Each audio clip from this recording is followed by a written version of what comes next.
Geçtiğimiz günlerde Kocaeli'nde biliyorsunuz bir olay oldu. Vatandaşa biri Atatürk bisküvine hakaret etmişti. Cezasında polis kendi yöntemleriyle verdi biliyorsunuz.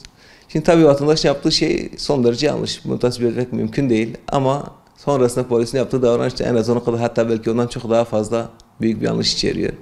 Biliyorsunuz anayasamızın 2. maddesinde Türkiye Cumhuriyeti'nin bir hukuk devleti olduğu ilkesi yazılı. Hukuk devletlerinde cezayı polisler değil, hakimler verir. Savcıların bile ceza verme etkisi yoktur. Burada polisin vatandaşa cezayı vermesi, kendi hem savcı yerine hem hakim yerine koyması anlamına geliyor.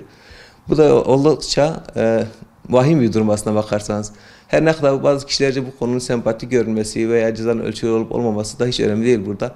Çünkü yarın bir gün başka bir polis, başka bir olayda daha büyük bir ceza verebilir, daha büyük bir yanlış yapabilir. Hatta daha vahimi, yarın vatandaşlarımız cezayı kendisi vermek isteyebilir. Hukuk devletlerinde böyle şeyler olması mümkün değil, olmaması gereken bir olay.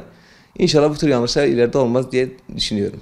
Tabii oradaki polislerin yaptığı davranışın mutlaka soruşturma konusu olması, hatta yargılamaya konulması gerekiyor. Çünkü iki yanlış bir doğru yetmiyor.